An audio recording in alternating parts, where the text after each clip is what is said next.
नमस्कार दोस्तों, one week परिवार में आप सभी का दिल खोल कर स्वागत है। दोस्तों, आज की क्लास में हम बात करने वाले हैं बीए फर्स्ट सेमेस्टर की जो वन वीक सीरीज का कंटेंट स्टार्ट हुआ है, तो उसी के दौर की थर्ड क्लास के रूप में मैं आप सभी के सामने एक बार पुनः उपस्थित हुआ हूं। वन वीक सीरीज का कंटेंट थर्ड क्लास के रूप में। तो दोस्तों, राजनीतिक विज्ञान पॉलिटिकल साइंस की थर्ड क्लास, दो क्लासें ऑलरेडी फर्स्ट और सेकंड क्लास रिकॉर्ड हो चुकी है। प्लेलिस्ट भी बन चुका है। इस प्लेटफॉर्म के माध्यम से आप जाइएगा और प्लेलिस्ट में जाइए, वहां से आपको ऑलरेडी दो क्लासें रिकॉर्ड पड़ी है और ये तीसरी क्लास आपके सामने पेश हो रही है। थर्ड क्लास आप सभी के सामने पेश हो रही है। दोस्तों, राजनीतिक सिद्धांत की मूल अवधारणा, राजनीतिक सिद्धांत की मूल अवधारणाएं, इसी के दौर की थर्ड क्लास है। तो चलिए क्लास को स्टार्ट करते हैं। तो देखिए दोस्तों, हमने फर्स्ट क्लास के रूप में फर्स्ट इकाई से अति लघुतरात्मक प्रश्नों के साथ में क्लास को स्टार्ट किया था। अगर आप देखना चाहते हैं तो देख लीजिए, और अच्छी तरीके से अध्ययन करना चाहते हैं समझ कर, तो दोस्तों डिस्क्रिप्शन में लिंक दे रखा है, वहां से आप अपने अध्ययन को कर सकते हैं, अच्छी तरीके से समझ सकते हैं इन प्रश्नों को। तो देखिए, यहां से हमने सेकंड क्लास 60वें सवाल से स्टार्ट की थी। 60वें सवाल से लगातार हम चल चुके थे 15वें सवाल तक। हमारी ये जो क्लास है वो चली थी सेकंड क्लास के रूप में। 15 सवालों तक अध्ययन किया था अच्छी तरीके से, डीपली अध्ययन के साथ में हमने परंपरागत राजनीतिक सिद्धांत के क्षेत्र को समझा था कि परंपरागत राजनीतिक विज्ञान का क्षेत्र कौन कौन सा होता है। तो दोस्तों, परंपरागत राजनीति विज्ञान है, जो पुरानी राजनीति विज्ञान है, तो उसका राजनीतिक क्षेत्र है वो कैसा है? राज्य सरकार, राजनीति दर्शन, राजनय, अंतरराष्ट्रीय संबंध और अंतर्राष्ट्रीय विधि, स्थानीय, राष्ट्रीय और अंतर्राष्ट्रीय समस्याओं का अध्ययन किया जाता है। किसमें? परंपरागत राजनीति सिद्धांत के क्षेत्र के अंतर्गत। दोस्तों, 16वें सवाल से आज की क्लास को मैं आप सभी के सामने पेश कर रहा हूं, स्टार्ट कर रहा हूं, और अपने दोस्तों के साथ में, कॉलेज ग्रुप के साथ में और अपने जिगरी साथी के साथ में दोस्तों एक बार आप शेयर कर दीजिए और उसको भी जोड़ दीजिए। जो जेएनयू का विद्यार्थी है और फर्स्ट ईयर का विद्यार्थी है, वो पहला है और सेमेस्टर एग्जामिनेशन उसका लागू हो चुका है, आपका भी लागू हो चुका है। तो दोस्तों, आप सेमेस्टर एग्जामिनेशन के सभी विद्यार्थियों को जरूर इस प्लेटफॉर्म को शेयर कीजिए, इस वीडियोज को शेयर कीजिए, ताकि वो भी जागृत हो और वन वीक सीरीज का अध्ययन अच्छी गाइडलाइंस के साथ में कर सके। तो दोस्तों, आज की क्लास थोड़ी लंबी हो सकती है, लेकिन हम अति लघुतरात्मक प्रश्नों में से इंपॉर्टेंट क्वेश्चंस को देख ही लेंगे। आप जुड़े रहिएगा अंत तक। चलिए, आधुनिक राजनीतिक सिद्धांत की दो विशेषताएं लिखिए। आधुनिक राजनीतिक सिद्धांत, आज के जो राजनीतिक सिद्धांत है उसकी दो विशेषताएं लिखनी है दोस्तों। तो हम आधुनिक राजनीतिक सिद्धांत की दो विशेषता लिखे, तो उसमें हम फर्स्ट विशेषता लिखें तो आधुनिक राजनीतिक सिद्धांत के अध्ययन की मूल इकाइयां मनुष्य का राजनीतिक व्यवहार है। क्या है? आधुनिक राजनीतिक सिद्धांत की जो अध्ययन की मूल इकाइयां होती है वो मनुष्य का राजनीतिक व्यवहार है। क्या है? मनुष्य का जो राजनीतिक व्यवहार होता है, तो वो ही राजनीतिक सिद्धांत की एक विशेषता है। इसके बाद में दोस्तों सेकंड विशेषता है कि इसके अंतर्गत वैज्ञानिक अध्ययन पद्धति तथा मूल्य मुक्ति अध्ययन पर बल दिया है। वैज्ञानिक अध्ययन पद्धति, दोस्तों मैं इन सवालों को 15 सवालों तक हमने अध्ययन किया है। ये सवाल बार बार आपके सामने आ रहा है, हर प्रश्न में यही सवाल देखने को मिल रहा है कि आधुनिक राजनीति सिद्धांत है तो उसकी विशेषता क्या है। तो दोस्तों, फर्स्ट विशेषता है कि मनुष्य का राजनीतिक व्यवहार, और सेकंड व्यवस्था है कि वैज्ञानिक अध्ययन पद्धति तथा मूल्य मुक्त अध्ययन पर बल दिया जाता है। मूल्य से मुक्त अध्ययन पर बल दिया जाता है। तो ये दोनों विशेषता थी।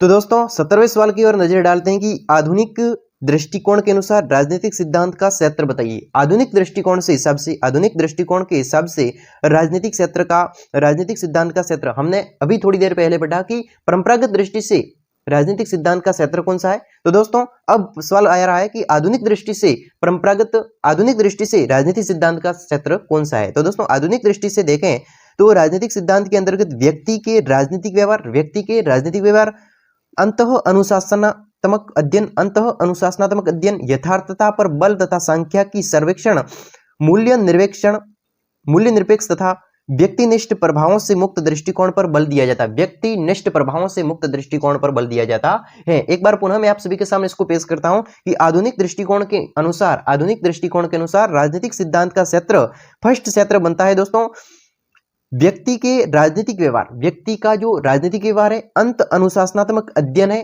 यथार्थता पर बल है, सांख्यिकी सर्वेक्षण है, मूल्य निरपेक्ष तथा व्यक्तिनिष्ठ प्रभावों से मुक्त दृष्टिकोण पर बल दिया जाता है। व्यक्तिनिष्ठ प्रभावों से मुक्त दृष्टिकोण पर बल दिया जाता है दोस्तों। तो ये आधुनिक दृष्टिकोण है राजनीतिक सिद्धांत का। तो 18वें सवाल की ओर हम आगे बढ़ते हैं दोस्तों। परंपरागत राजनीतिक सिद्धांत की आधुनिक राजनीतिक सिद्धांत में कोई दो अंतर बताइए। परंपरागत राजनीति सिद्धांत एवं आधुनिक राजनीति सिद्धांत में कोई दो अंतर बताइए। परंपरागत और आधुनिक राजनीति सिद्धांत में दो अंतर बनाने। वेरी वेरी इंपॉर्टेंट क्वेश्चंस बनता है दोस्तों, वेरी वेरी इंपॉर्टेंट। परंपरागत राजनीति सिद्धांत और आधुनिक राजनीति सिद्धांत में दो अंतर बताइए, सवाल एग्जाम में पूछा जा सकता है। तो दोस्तों इसका आंसर बनता है कि परंपरागत राजनीति सिद्धांत की प्रकृति दार्शनिक है। कैसी है? परंपरागत राजनीति सिद्धांत की प्रकृति कैसी है? दार्शनिक है, जबकि आधुनिक राजनीति सिद्धांत की प्रकृति वैज्ञानिक है। बार बार सवाल आ रहा है। और परंपरागत राजनीति सिद्धांत मूल्यों पर आधारित है। परंपरागत राजनीति सिद्धांत है वो मूल्यों पर आधारित है, जबकि आधुनिक जो दृष्टिकोण है, आधुनिक दृष्टिकोण है, उसके हिसाब से राजनीति सिद्धांत है वो मूल्य दृष्टिकोण पर बल देता है, मूल्य दृष्टिकोण पर बल देता है। दोस्तों 19वां सवाल बनता है कि राजनीति सिद्धांत के प्रकार लिखिए। राजनीति सिद्धांत के प्रकार कौन कौन से हैं? तो दोस्तों इसका आंसर रहेगा राजनीति सिद्धांत के दो प्रकार है। एक तो है मानकात्मक राजनीति सिद्धांत। मानकात्मक राजनीति सिद्धांत कैसा? मानकात्मक। और अनुभववादी राजनीति सिद्धांत। अनुभववादी मानकात्मक राजनीति सिद्धांत और अनुभववादी राजनीति सिद्धांत। तो यह है राजनीति सिद्धांत के दो प्रकार। एक बार पुनः राजनीति सिद्धांत के दो प्रकार कौन कौन से हैं? तो दोस्तों मानकात्मक राजनीति सिद्धांत और अनुभववादी राजनीति सिद्धांत। तो ये दोनों राजनीति सिद्धांत के प्रकार है। अगला दोस्तों 20वां सवाल बनता है कि मानकात्मक सिद्धांत का अर्थ बताइए। दोस्तों मानकात्मक सिद्धांत है तो इसका अर्थ क्या है, इसके बारे में आपको लिखना है एग्जाम में। तो दोस्तों राजनीति सिद्धांत के द्वारा किसी राजनीति विशिष्ट घटना की व्याख्या की जाती है। दोस्तों राजनीति सिद्धांत होता है तो उसके द्वारा राजनीति विशिष्ट घटना की व्याख्या की जाती है, और यह व्याख्या सामान्य, विवरणात्मक, अमूर्त शब्दों में की जाती है। कैसे की जाती है? विवरणात्मक, एक विवरण पेश किया जाता है, या फिर एक अमूर्त शब्दों के रूप में की जाती है। किंतु जब यह व्याख्या अपनी प्रकृति से दार्शनिक, मूल्य प्रधान, नैतिक, काल्पनिक होती है तो इसे मानकात्मक राजनीति सिद्धांत कहा जाता है। जब राजनीति सिद्धांत के द्वारा राजनीतिक विशिष्ट घटना की व्याख्या की जाती है, उसका विश्लेषण किया जाता है, उसका विवरण किया जाता है, तो उसको क्या करते हैं कि अमूर्त शब्दों के रूप में विवरण किया जाता है। किंतु ये जो विवरण किया जाता है राजनीति सिद्धांत के द्वारा, तो ये जो विवरण है वो अपनी प्रकृति से दार्शनिक होता है, मूल्य प्रदान होता है, नैतिक, काल्पनिक होती है, और इसे मानकात्मक राजनीति सिद्धांत कहा जाता है। दोस्तों अगले हम इंपॉर्टेंट क्वेश्चंस की ओर आगे बढ़ते हैं कि मानकात्मक सिद्धांत के कोई दो लक्षण बताइए। मैं आपके सामने यही सवाल क्यों पेश कर रहा हूं, क्योंकि दोस्तों ये वेरी वेरी इंपॉर्टेंट क्वेश्चन बनते हैं, और इन सवालों पर, इन छोटे छोटे सवालों पर ये नहीं कह सकते हम कि ये सवाल एग्जाम में नहीं आ सकता। फिर भी मैं आप सभी के सामने वही सवाल लेने की कोशिश कर रहा हूं जो एग्जाम की दृष्टि से इंपॉर्टेंट है, और जो नहीं होगा उसको मैं छोड़कर आगे नेक्स्ट सवाल की ओर आगे बढ़ूंगा। दोस्तों आप देखते रहिएगा, मैं 3-4 सवाल इंपॉर्टेंट थे इसलिए रेगुलर लिए, यानी कि लगातार लिए। अब मैं 1-2 सवाल आगे बढ़ता हूं, ठीक है। देखिए मानकात्मक सिद्धांत के कोई दो लक्षण अभी हमने पढ़ा कि मानकात्मक सिद्धांत होता है वो क्या होता है। तो देखिए हमने पढ़ा कि मानकात्मक सिद्धांत वही होता है जो राजनीतिक सिद्धांत के द्वारा राजनीतिक विशिष्ट घटना की व्याख्या की जाती है, विश्लेषण किया जाता है, तो अमूर्त शब्दों में हो सकती है, किंतु यह व्याख्या अपनी प्रकृति दार्शनिक, मूल्य प्रदान होती है। तो यही एक काल्पनिक प्रकार की होती है, मानकात्मक राजनीतिक सिद्धांत होता है। तो दोस्तों यही होता है मानकात्मक सिद्धांत के कोई दो लक्षण। ये लक्षण क्या होते हैं इसके किस प्रकार के लक्षण है? मानकात्मक राजनीतिक सिद्धांत की कोई दो विशेषता कहो या फिर लक्षण कहो, सेम बात है। तो दोस्तों विशेषताओं की कहो या फिर लक्षण कहो, सेम बात होती है। मानकात्मक, मानकीय उपागम में मूल्य, आदर्श आदि को सर्वोपरि स्थान दिया जाता है। दोस्तों मानकीय उपागम में मूल्यों और आदर्शों को सर्वोपरि स्थान दिया जाता है, ठीक है। और मानकात्मक राजनीतिक सिद्धांत की अध्ययन पद्धति इतिहासवादी, वर्णनात्मक और दर्शन प्रदान है। कैसी है? इतिहासवादी, वर्णनात्मक और इतिहास प्रदान है। कैसी? इतिहासवादी, वर्णनात्मक और दर्शन प्रदान है। कैसी? दर्शन प्रदान है मानकात्मक सिद्धांत की। ये दो लक्षण हो गए। एक बार पुनः मैं आपके सामने देखता हूं कि मानकात्मक सिद्धांत के दो लक्षण बनते हैं। कौन कौन से बनते हैं? कि मानकात्मक जो उपागम के मूल्य है, मानकीय उपागम के जो मूल्य है वे आदर्श आदि को सर्वोपरि मानते हैं। किसको मानते हैं? मूल्यों और आदर्श को सर्वोपरि मानते हैं। मानकात्मक सिद्धांत है वो मूल्यों और आदर्श को सर्वोपरि स्थान दिया जाता है। लेकिन और साथ ही साथ में मानकात्मक राजनीति सिद्धांत की अध्ययन पद्धति इतिहासवादी, जो अध्ययन की पद्धति है, मानकात्मक राजनीति सिद्धांत के जो अध्ययन की पद्धति है वे इतिहासवादी, वर्णनात्मक और दर्शन प्रधान होती है। दोस्तों आगे बढ़ता हूं एक और इंपॉर्टेंट क्वेश्चंस की ओर। अब देखिए दोस्तों, ये जो नेक्स्ट सवाल है अच्छा सवाल है, इंपॉर्टेंट सवाल है, एग्जाम की दृष्टि वेरी वेरी इंपॉर्टेंट क्वेश्चंस बनता है कि अनुभाविक राजनीति सिद्धांत की कोई दो विशेषता बताइए। दो विशेषताएं, अनुभववादी राजनीति सिद्धांत की कोई दो विशेषता बताइए। आपको ये न पूछा जाए कि अनुभववादी राजनीति सिद्धांत क्या होता है, लेकिन आपको ये पूछा जा सकता है, वेरी वेरी इंपॉर्टेंट, संभावना बनती है, बहुत ही अधिक संभावना बनती है, इसकी विशेषता क्या होती है। दोस्तों पहले हमें यह समझना पड़ेगा कि अनुभववादी राजनीति सिद्धांत की क्या होता है, अनुभववादी राजनीति सिद्धांत क्या होता है, तब हम इसकी विशेषता लिख पाएंगे। और अभी इसको पढ़ने का कोई फायदा नहीं, जब तक हमें यह पता नहीं होगा कि अनुभववादी राजनीति सिद्धांत क्या होता है तो उसकी विशेषता हम किस प्रकार से लिखेंगे। तो दोस्तों उसको पढ़ना आवश्यक है, तो चलिए उसको पढ़ते हैं। देखिए तो यही सवाल था कि अनुभविक सिद्धांत क्या होता है। दोस्तों अनुभविक सिद्धांत क्या होता है या फिर अनुभविक उपागम क्या होता है, तो दोस्तों यही सवाल था, इसकी विशेषता पूछी थी। तो अब मैं ये क्या होता है इसके बारे में व्याख्या करता हूं, और दोस्तों इसको समझना आवश्यक है, तभी जाकर इसकी हम विशेषताएं लिख सकते हैं। तो दोस्तों अनुभवी सिद्धांत का अर्थ ये होता है कि राजनीतिक व्यवहार के अध्ययन को वैज्ञानिक रूप प्रदान करने के लिए विद्वानों ने जिस दृष्टिकोण से अपनाया है उसे अनुभविक या फिर आधुनिक दृष्टिकोण की संज्ञा दी जाती है। अनुभविक कहो या फिर आधुनिक दृष्टिकोण कहो, एक ही बात होती है दोस्तों। तो अनुभविक सिद्धांत क्या होता है कि अनुभविक सिद्धांत वह सिद्धांत होता है कि जब राजनीतिक व्यवहार के अध्ययन करना होता है, जब राजनीतिक विज्ञान का अध्ययन करना होता है तो वैज्ञानिक रूप से प्रदान करने के लिए, राजनीतिक व्यवहार के अध्ययन को वैज्ञानिक रूप प्रदान करने के लिए विद्वानों ने जिस दृष्टिकोण को अपनाया उसे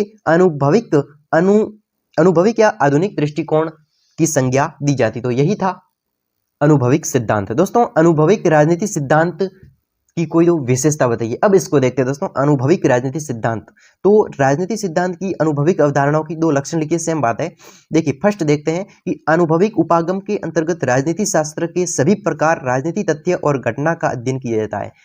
अनुभविक उपागम के अंतर्गत राजनीति शास्त्र के सभी प्रकार के राजनीति तथ्य घटना का अध्ययन किया जाता है, और अनुभविक उपागम में व्यवहारवादी दृष्टिकोण अपनाने पर बल दिया जाता है। कैसा?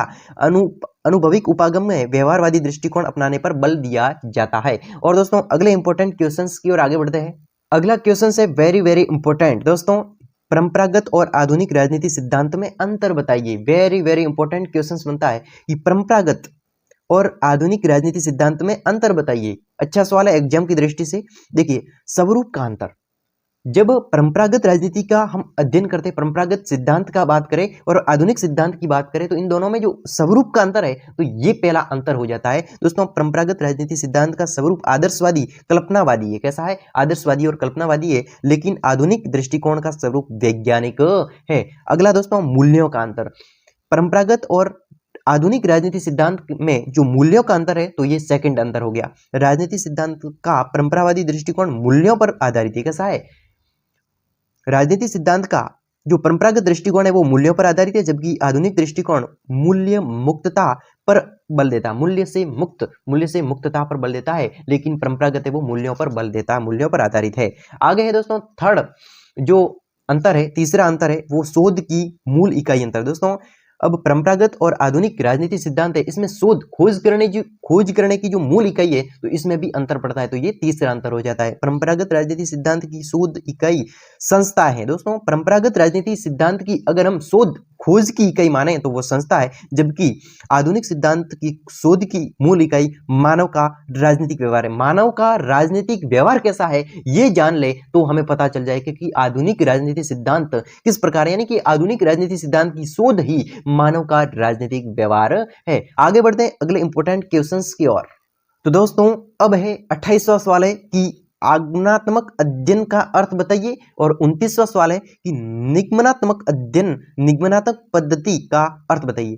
आगमनात्मक पद्धति और निगमनात्मक पद्धति, इन दोनों का अर्थ आपको एग्जाम में पूछा जा सकता है। तो दोस्तों इसको समझते हैं। देखिए आगमनात्मक अध्ययन पद्धति का अर्थ, आगमनात्मक शब्द को सुनिए, आगमनात्मक देखिए राजनीति विज्ञान की अध्ययन पद्धति में, जब हम राजनीति विज्ञान की अध्ययन करते हैं तो राजनीति विज्ञान की जो अध्ययन पद्धति होती है तो उसमें आगमनात्मक अध्ययन पद्धति से आशय ये होता है कि इसमें पहले तथ्यों को इकट्ठा किया जाता है। पहले क्या किया जाता है? तथ्यों को इकट्ठा किया जाता है, तथ्य की तुलना की जाती है, तथ्य को इकट्ठा किया जाता है, तथ्य की तुलना की जाती है और फिर निष्कर्ष पर पहुंचा जाता है। इस इस पद्धति में विशिष्ट तथ्य से सामान्य सिद्धांत की ओर बढ़ते हैं, विशिष्ट तथ्यों से सामान्य सिद्धांत की ओर आगे बढ़ते हैं और इस पद्धति का प्रयोग अरस्तु,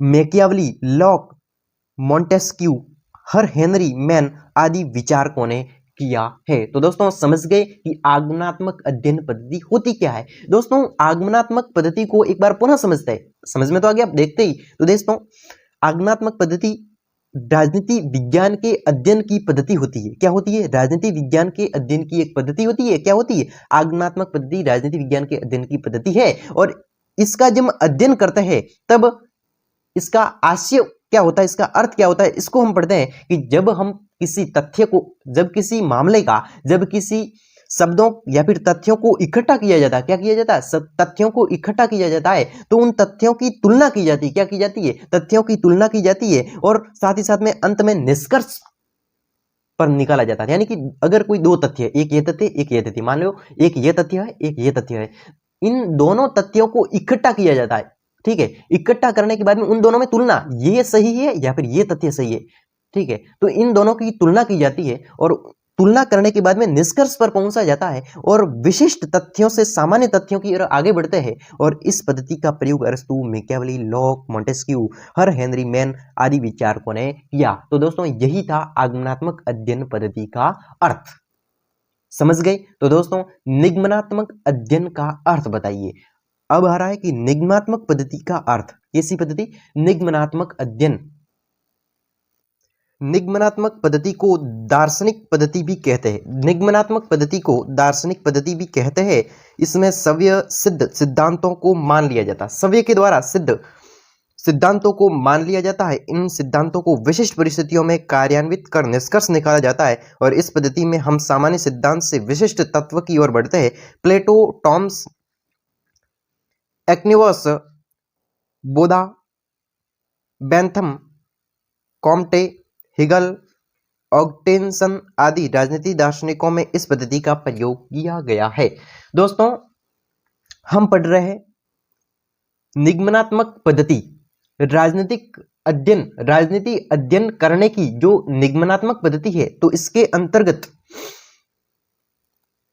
किसी भी सव्य के द्वारा सिद्ध सिद्धांतों को मान लिया जाता है और विशिष्ट परिस्थितियों में कार्यान्वित कर निष्कर्ष निकाला जाता है। यानी कि जो भी हमने माना है, जिस सिद्धांत को हमने सिद्ध करके मान लिया है, उस सिद्धांतों को विशिष्ट परिस्थितियों में, किसी विशेष परिस्थितियों में कार्यान्वित कर निष्कर्ष निकाला जाता है, उससे निचोड़ निकाला जाता है, रिजल्ट निकाला जाता है। और इस पद्धति में हम सामान्य सिद्धांत से विशिष्ट तत्व की ओर बढ़ते हैं। सामान्य सिद्धांत से कौन सी? निगमनात्मक पद्धति के अंतर हम सामान्य सिद्धांत से विशिष्ट तत्व की ओर बढ़ते हैं। प्लेटो, टॉम्स, एक्विनस, बोधो, बेंथम, कॉम्टे, हिगल, ऑस्टिगन आदि राजनीतिक दार्शनिक में इस पद्धति का प्रयोग किया गया है। ठीक है, तो दोस्तों 30वें सवाल की ओर आगे बढ़ते हैं। वैसे 30वां सवाल इतना इंपॉर्टेंट नहीं है जितना मैं आप सभी के सामने वैसे 30वां सवाल पेश कर दूं, इसके बाद में सेकंड यूनिट स्टार्ट होती है। तो दोस्तों हमने फर्स्ट यूनिट के जो क्वेश्चंस थे वो आप सभी के सामने पेश कर लिए। अब आ रहे हैं सेकंड यूनिट की ओर, लेकिन एक सवाल बाकी रहा है। 30वां सवाल देख लेते हैं दोस्तों, कि इंपॉर्टेंट है। राजनीतिक विज्ञान विषय का आरंभ और अंत राज्य से होता है। राजनीतिक विज्ञान का विषय का आरंभ और अंत राज्य से होता है। जब राजनीतिक विज्ञान की बात करते हैं तो राजनीतिक विज्ञान विषय का जो आरंभ होता है वो और अंत होता है वो राज्य से होता है। उक्त के लेखक कौन है? इसके लेखक कौन है? ये किसने कहा कि राजनीतिक विज्ञान का विषय, राजनीतिक विज्ञान विषय का आरंभ, यानी कि राजनीतिक विज्ञान का आरंभ, शुरुआत, स्टार्टिंग और एंड यानी कि अंत भी राज्य से होता है। तो ये किसने कहा था? किस लेखक के द्वारा कहा गया? उक्ति के लेखक ब्रिटिश के राजनीतिक वैज्ञानिक, राजनीतिक सिद्धांतवादी, बौद्धिक ऐतिहासिक रॉबर्ट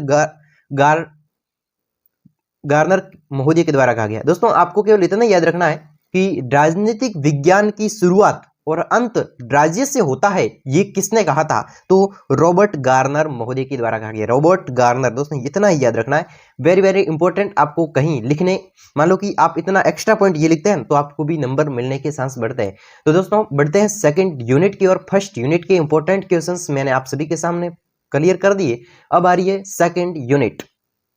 देखिए दोस्तों, फर्स्ट सवाल है राज्य। अब राज्य क्या होता है, स्टेट क्या होता है, इसके बारे में तो दोस्तों आप सभी जानते भी होंगे, लेकिन एक बार मैं आप सभी के सामने स्टेट राज्य के बारे में बता देता हूं सेकंड इकाई के रूप में। दोस्तों आज की क्लास में अति लघुतरात्मक प्रश्नों के बारे में डिस्कशन किया। अति लघुतरात्मक प्रश्न जितने भी फर्स्ट इकाई के अति लघुतरात्मक प्रश्न बनते थे तो वे सभी मैंने आप सभी के सामने क्लियर 3 क्लासों के रूप में पेश कर दिए। और दोस्तों अब बढ़ेंगे कल की क्लास में सेकंड क्लास के रूप में, जो हमारी फोर्थ क्लास आ रही है, ये थर्ड क्लास है, फोर्थ क्लास के रूप में हमारी जो फर्स्ट इकाई से लघुतरात्मक प्रश्न जितने भी बनेंगे उसके बारे में बात करेंगे अच्छी तरीके से। तो दोस्तों मिलता हूं नेक्स्ट वीडियो के साथ में, तब तक के लिए धन्यवाद।